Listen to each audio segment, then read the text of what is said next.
जैसे कई लोग चाय ज्यादा पीते हैं। अब उन मूर्खों को ये नहीं पता कि चाय सबसे बड़ा जहर है? अब बताओ, भारत में अंग्रेज आने से पहले क्या चाय थी? नहीं थी। लेकिन क्या हमारे हिंदुस्तान में तब लोग जीवित नहीं रहते थे? लेकिन आज ऐसे ऐसे लोग हो गए हैं कि चाय ना मिले तो काम छोड़ देते हैं, बोले पहले चाय चाहिए तब काम करेंगे। अब बताओ, इससे ज्यादा कोई कितना लोग गिरेंगे बताओ? इतने आदी हो चुके हो आप चाय के। अरे नशा करना है तो आप जिस काम को कर रहे हो उस काम का नशा करो। जैसे हम यदि कथा कर रहे हैं और हम कह दें कि नहीं भैया जब तक चाय नहीं मिलेगी हम कथा नहीं करेंगे, तो ये हमारी मूर्खता है। बात तब है कि 2 दिन भोजन मन दो, लेकिन जब तक कथा नहीं कर लो तब तक रस ना आए, तो बात है। यदि हम कोई मान लो हम संगीतकार हैं और गायन करते हैं, तो भले चाय ना मिले लेकिन जब तक 2-4 गाना ले तब तक चैन ना मिले, वो नशा है। हम यदि भजन करते हैं तो जब तक 4 माला ना फैल ले तब तक चैन ना मिले, वो नशा है। चाय का भी क्या नशा करना? लेकिन लोग चाय के लिए इतने बावरे हुए बैठे और उनको ये नहीं पता कि ये हमारे तन के लिए, मन के लिए हानिकारक है। मैं आपको लिस्ट बना के दे सकता हूं कितनी बीमारी चाय से होती है, लेकिन लोगों के समझ में नहीं आती। देखो आपको 2-4 बीमारी बता दूं मैं। जो व्यक्ति चाय पीता है और विशेषकर जो खाली पेट पीता है, उसका पेट कभी सही हो ही नहीं सकता, उसका डाइजेशन सिस्टम कभी सही हो ही नहीं सकता, उसको कभी खाना पचेगा ही नहीं, क्योंकि पेट खराब कर देती है चाय। यदि आपको चाय पीनी है तो बिना दूध की पियो। फिर चाय लो, पानी खदकाओ, उसमें थोड़ा सा गुड़ डाल दो या शहद डाल दो, वो फिर भी ठीक है। दूध डाल के तो वो एकदम जहर बन जाती है, क्योंकि आयुर्वेद में ये भी लिखा है किस वस्तु के संग क्या खाना चाहिए।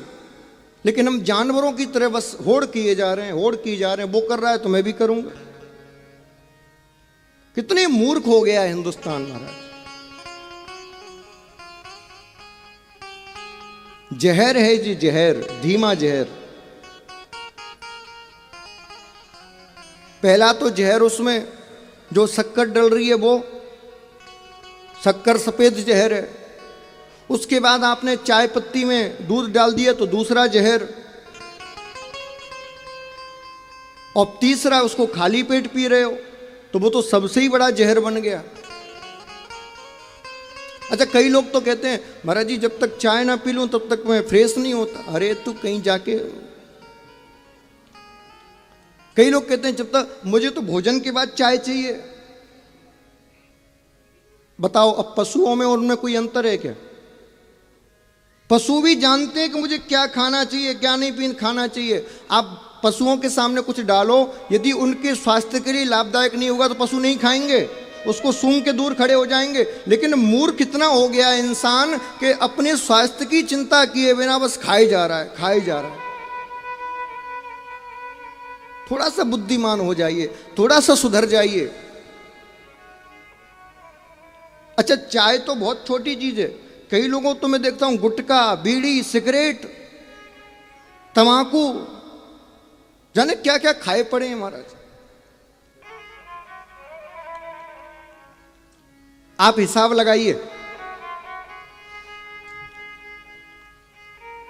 एक कप चाय 10 रुपए की पड़ती है, ठीक है, सामान्य बता रहा हूं। दिन में आप 3 पीते हो, कितने हो गए? 30। 30 इंटू 30 करो, क्योंकि महीने में 30 दिन होते हैं। कितने हो गए? अब 900 रुपये। और उसमें भी तुम कोई मेहमान आ जाए तो एक आध एक्स्ट्रा पी जाते हो, तो 1000 पूरे मान लो। 1 महीने में 1000 रुपये तुम व्यर्थ पे केवल पीने में कर रहे हो।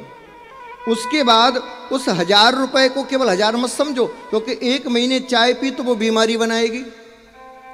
तो उसके लिए तुमने पेट की दवाई ली, पेट साफ करने की दवाई ली, पेट में दर्द हो रहा है तो उसकी दवाई ली, तो 100-500 रुपए तो डॉक्टर वैसे ही ले लेता है नब्ज देखने के बाद, पता उसको कुछ भी नहीं चलता। आप खर्चा देखो, फिर कहते हो महाराज हम गरीब हैं। अरे तू अपने कर्मों से गरीब है। अब 1 महीने में तुम 1000 रुपए केवल चाय ना पी के बचा सकते हो। साल के 12,000 कम होते हैं क्या? साल के 12,000 किस्त जमा करोगे तो महाराज बुढ़ापे तक चैन से जियोगे, इतना पैसा हो जाएगा। लेकिन पिए जा रहे हैं, पिए जा रहे हैं। मैंने कल तीसरे दिन आपको समुद्र मंथन की कथा सुनाई थी। मैंने आपको क्या बताया था? भोलेनाथ के हाथ में जब जहर का कटोरा आया तो भोलेनाथ के हाथ क्यों डगमगाने लगे? भोलेनाथ उस जहर के कटोरे को हाथ में लेके क्यों घबराए? भोलेनाथ सोच रहे हैं ये जहर है, मेरे हृदय में राम जी रहते हैं, राम जी को जहर पीने की आदत नहीं, ये जहर यदि कंठ के द्वारा हृदय में जाएगा तो राम जी को कष्ट होगा। इसलिए भोलेनाथ ने क्या किया? जहर को कंठ में स्थापित कर लिया, ना हृदय में जाने दिया, ना बाहर आने दिया। अब सोचो, जो देव नहीं महादेव हैं वो ये सोच रहे हैं कि मेरे हृदय में ठाकुर जी हैं, ठाकुर जी तक जहर जाएगा तो बड़ा कष्ट होगा। और तुम सुबह से लेके शाम तक कहीं सिगरेट का धुआं, कहीं बीड़ी का धुआं, कहीं चाय की गरम गरम चुस्कियां लेके ठाकुर जी को जो कलेजे को जला रहे हो, फिर कहते हो हम भक्त हैं। तुमसे बड़ा पापी कोई नहीं है। मुंडी मत हिलाओ, हिम्मत है तो छोड़ के दिखाओ। लो संकल्प, आज के बाद चाय नहीं पिएंगे, गुटखा नहीं खाएंगे, तमाकू नहीं खाएंगे, बीड़ी नहीं पिएंगे। लो संकल्प। यदि सच में भक्त हो तो, और पाखंडी हो तो फिर बने रहो। केवल पाखंडी हो तो बने रहो,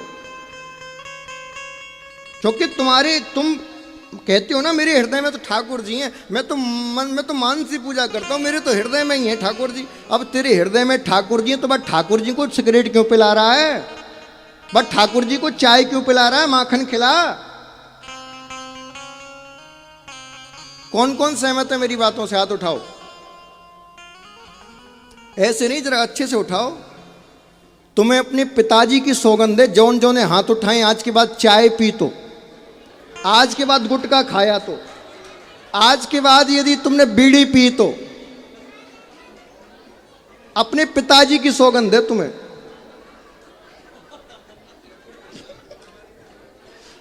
ऐसे नहीं सुधरोगे, ऐसी सुधरोगे तुम, ऐसी सुधरोगे तुम। अब पता चलेगा कौन को कितना प्यारा है। पिताजी प्यारे है कि चाय बीड़ी सिगरेट प्यारी है? अब पता चलेगा। क्योंकि वैसे तुम सुधरने वाले नहीं हो, ऐसे ही सुधारना पड़ेगा तुम्हें। हिंदुस्तान की जनता प्यार से मानती कब है साहब? कई लोग तो सोच रहे हे भगवान मैं जियूंगी कैसे?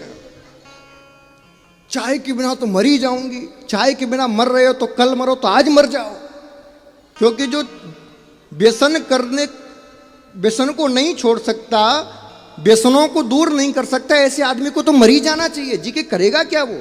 क्योंकि तुम अपने आप को बिगाड़ रहे हो, घर वालों को बिगाड़ रहे हो, बच्चों को बिगाड़ रहे हो, समाज को बिगाड़ रहे हो, देश को बिगाड़ रहे हो।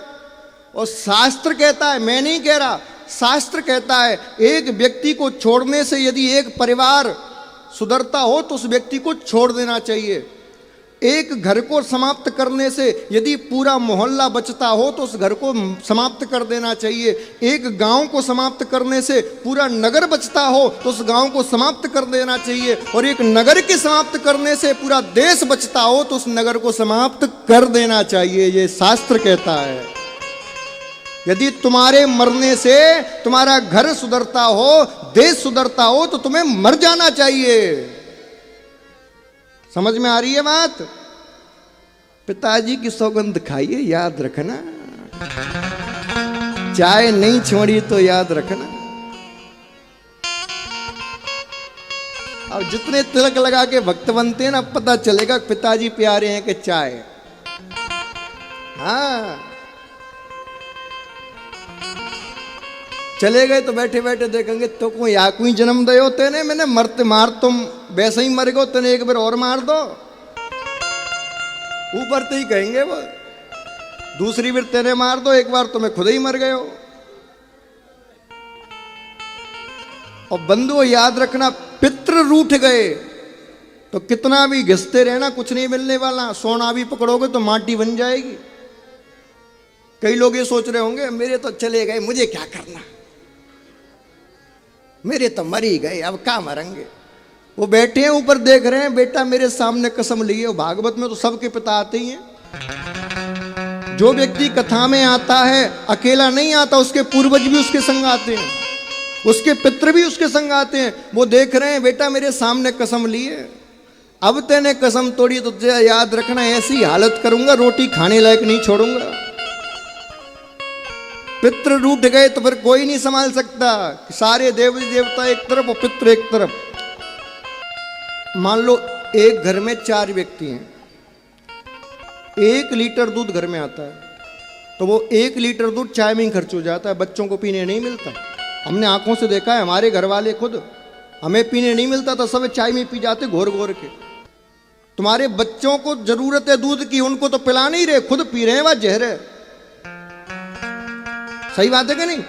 जब बच्चे बड़े हो रहे हों तो उनको अच्छा भोजन कराना चाहिए, उनको दूध पिलाना चाहिए। बच्चों को दूध नहीं पिलाएंगे, वह खुद जहरे पिएंगे घोर घोर के पत्ती चाय।